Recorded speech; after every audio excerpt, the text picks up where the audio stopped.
दोस्तों, वक्फ संशोधन बिल को लेकर मोदी सरकार को सुप्रीम कोर्ट से बड़ा झटका लगा है। जो सबसे विवादित प्रावधान से थे उन्हें हटाने को सुप्रीम कोर्ट ने कह दिया है। क्या कुछ हुआ है कोर्ट में जानेंगे। चंद्रकांत जी, वक्फ संशोधन बिल को लेकर क्या बड़ी खबर सामने आ रही है? देखिए, वक्फ संशोधन बिल को लेकर तमाम बड़ी खबरें सामने आ गई है। सुप्रीम कोर्ट ने जो अपना अंतरिम आदेश दिया है वो अंतरिम आदेश बेहद बेहद महत्वपूर्ण है। सबसे बड़ी बात इसमें यह कह दी है कि वक्फ संपत्तियों के सर्वे का जो अधिकार है वो कलेक्टर को नहीं रहेगा। कलेक्टर उसका सर्वे नहीं कर सकते। इसके साथ साथ और बड़े जो फैसले इसमें लिए गए हैं, इसमें यह भी कहा गया कि बोर्ड का जो सीईओ होगा वो मुस्लिम ही होगा। मुस्लिम के अलावा वो और कोई दूसरा नहीं हो सकता। इसके साथ साथ राज्य वक्फ बोर्ड में 3 से ज्यादा सदस्य किसी और धर्म के नहीं हो सकते, यानी गैर मुस्लिम नहीं हो सकते राज्य वक्फ बोर्ड में। इसके साथ ही सेंट्रल वक्फ बोर्ड में 4 से ज्यादा सदस्य किसी और धर्म के नहीं हो सकते हैं। और एक और बात जो इसमें सबसे अहम कही गई है कि 5 साल से मुस्लिम होने पर ही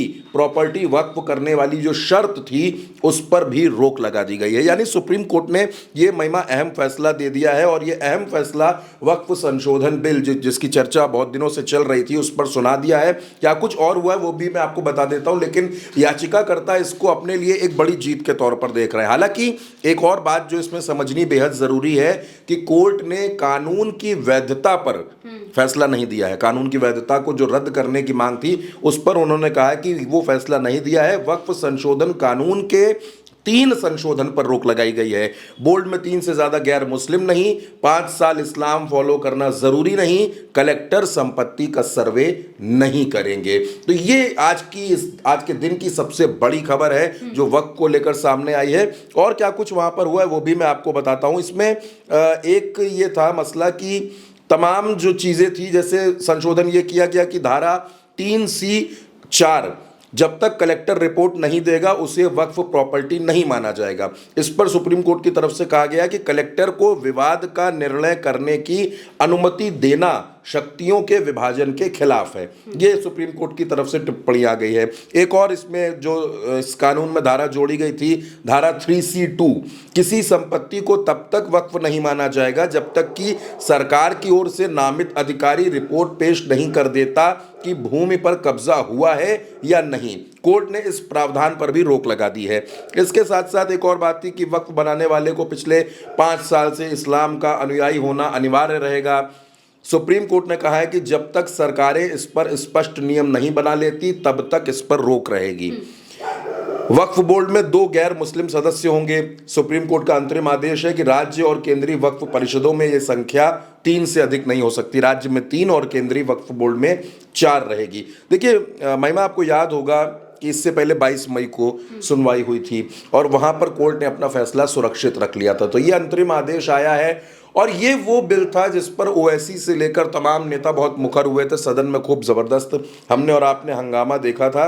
वक्फ संशोधन जो कानून है, दरअसल इसको लेकर जब केंद्र की सरकार इसको लेकर आई तो विपक्ष ने कहा कि ये अधिकारों पर हमला है, अधिकारों का दमन है। लेकिन 22 मई को जब सुप्रीम कोर्ट ने अपना फैसला सुरक्षित रखा और आज दिन की सबसे बड़ी खबर ये बन गई है कि सुप्रीम कोर्ट ने साफ तौर पर, क्योंकि हो क्या रहा था कि जब आप कलेक्टर को सारे अधिकार दे रहे थे तो एक खतरे की वो आ रही थी कि नहीं, अधिकारों पर हमला हो सकता है, कलेक्टर हो सकता है कि किसी राज्य में किसी सरकार के किसी सत्ता के प्रभाव में आकर फैसले ले ले। तो सुप्रीम कोर्ट ने उस पर भी रोक लगा दी है।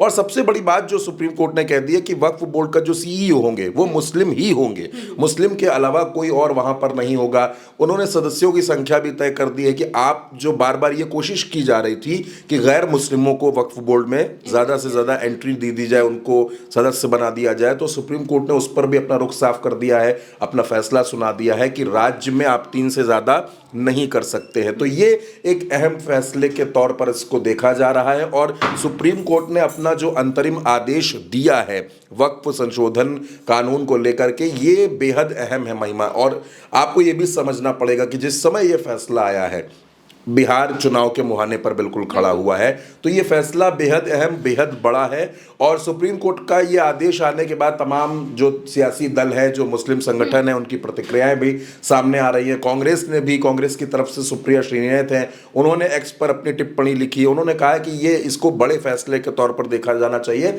और बहुत से लोग हैं, सुप्रीम कोर्ट में जाने माने अधिवक्ता है नरेंद्र नाथ मिश्रा, उन्होंने भी अपनी प्रतिक्रिया दी और तमाम खबरों में, तमाम अखबारों में, तमाम वेबसाइट्स पर, चैनलों पर यह खबर अब चल रही है कि सुप्रीम कोर्ट ने एक अहम फैसला, एक बड़ा फैसला दे दिया है और अभी उस पर तमाम जो फैसले की बारीकियां हैं वो धीरे धीरे सामने आ रही हैं। जैसे जैसे वो सामने आएंगी वो भी हम आपको बताएंगे, लेकिन फिलहाल की ये बड़ी खबर थी तो दर्शकों तक ये पहुंचानी बेहद ज़रूरी थी। बिल्कुल, यानी कि सुप्रीम कोर्ट ने एक बड़ा फैसला तो दे ही दिया है, साथ ही ये याचिकाकर्ताओं के लिए एक बड़ी जीत की तरफ से भी देखा जा रहा है, क्योंकि लगातार मोदी सरकार के जो फैसले हैं इससे कई जो मुस्लिम समुदाय से आने वाले लोग हैं वो नाखुश थे, बहुत नाराज नजर आ रहे थे। एक से एक जितने भी सांसद हैं, एनडीए में शामिल भी कुछ दलों के जो नेता हैं वो नाराज सामने आए थे और इसके जरिए अब देखा जाए तो ये सुप्रीम कोर्ट का फैसला बहुत मायने रखता है। फिलहाल के लिए मेरे साथ इस चर्चा में इतना ही। आप देखते रहिए उल्टा चश्मा यूसी।